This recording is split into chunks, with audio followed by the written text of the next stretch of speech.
À partir ya Goma, tokoki ko toucher Kigali wana. Akola la lisusu na ndako na ete. Akokota zamba. Asakana na bato mususu, mais asakana na Fati Beton te mokengeli ya ba Congolais.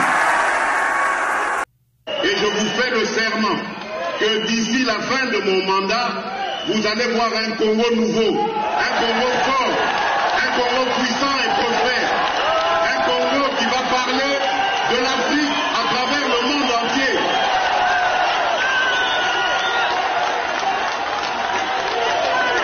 Oui, ce Congo-là est possible et je vous promets de vous le donner. Chers amis congolais, salut. Je suis Madame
Nos sources nous ont confirmé que c'était monsieur Seth Kikuni.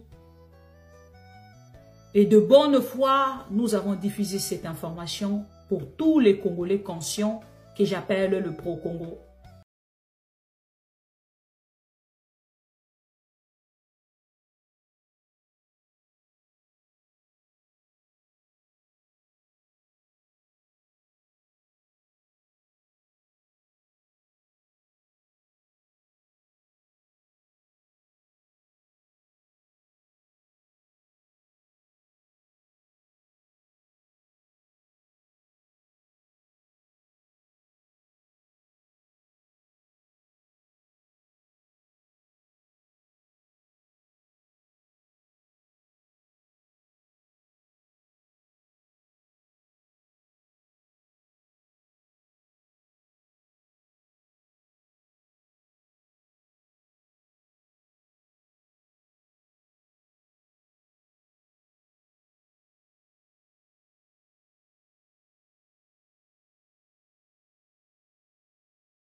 C'est pour vous,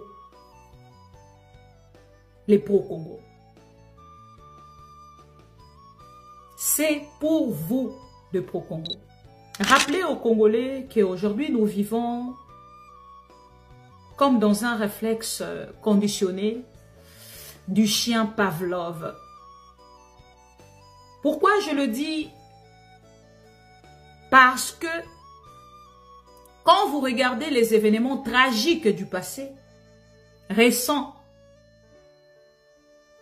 de M. Chéribin Okende, des prisonniers, de Ouazalendo, de Congolais à Goma, 200 et quelques Congolais à Goma, à Kilwa, à Luila, chers amis, nous sommes face à un pouvoir à la gâchette facile. Voilà pourquoi je vous ai parlé du chien Pavlov. à chaque alerte, chers amis, nous sommes tout de suite perdus, avec une inquiétude énorme. Vouloir savoir après cette arrestation, qu'est-ce qui va se passer? Est-ce que monsieur va-t-il tuer encore après Chéribin Okende? Est-ce qu'il va encore oser de tuer ces politiciens? Qui va me dire le contraire, qu'aujourd'hui les peuples congolais ou les journalistes ne vivent pas dans une prison à ciel ouvert? Qui? Et dans cette clochette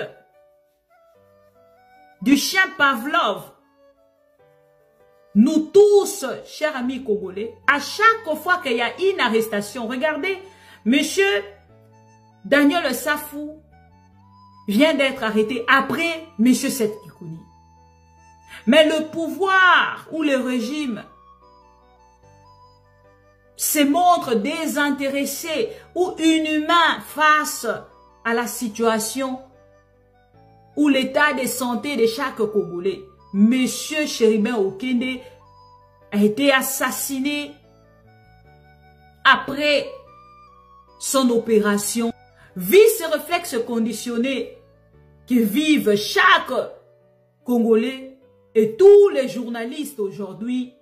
Chers amis, j'étais dans l'obligation de sauver une vie. Parce que cette panique, la peur d'apprendre qu'on a encore tué, m'a ramené à vous donner cette information. Chers amis, c'est ce qui m'est arrivé. Il n'y a pas un Congolais aujourd'hui qui va me dire le contraire de la réalité de ce qui se passe avec ces régimes. Ils tuent sans recul. Chéribin Okende est parti. À travers nos alertes, nous sauvons des vies. À tous les Congolais qui vivent aujourd'hui dans cette prison à ciel ouvert sous le régime de Félix Tshisekedi, courage à vous, on est ensemble. Merci à vous tous, à la prochaine. On vous parle ce soir de l'opposant congolais Seth Kikouni, candidat à la présidentielle de décembre dernier. Il a été arrêté ce lundi. Depuis, sa famille affirme qu'il est détenu au secret. Ses proches et l'opposition congolaise demandent sa libération. Les précisions à Kinshasa d'Aurélie Bazaraki-Bangoula. C'est en larmes que la femme de Seth Kikouni a pris la parole pour demander la libération de son mari. Elle se dit inquiète pour la santé de Seth Kikouni. Alors l'opposant a été arrêté il y a 10 jours à Kinshasa. Ses avocats affirment qu'il est détenu au niveau des services de renseignement congolais. Ni ses avocats ni sa famille n'ont pu lui rendre visite jusque-là. Alors les autorités n'ont pas encore communiqué les motifs de cette arrestation. Son parti politique, lui, dénonce un enlèvement. On ne sait pas pourquoi on l'a enlevé, parce qu'on ne peut pas parler de l'arrestation. Quand on parle de l'arrestation, c'est quand on passe dans les procédures normales. Mais ça, on parle de l'enlèvement. Quand même, Seth Kikouni, c'est un acteur politique de ces pays. On devrait partir dans des normes qu'on puisse savoir qu'est-ce que Seth Kikouni a fait. Nous nous inquiétons, nous appelons encore la communauté internationale et la communauté nationale de s'élever et de regarder ce qui se passe au Congo.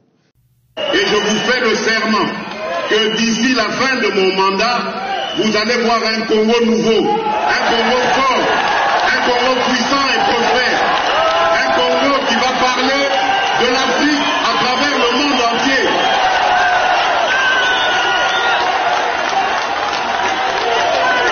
Oui, ce Congo-là est possible et je vous promets de vous le donner.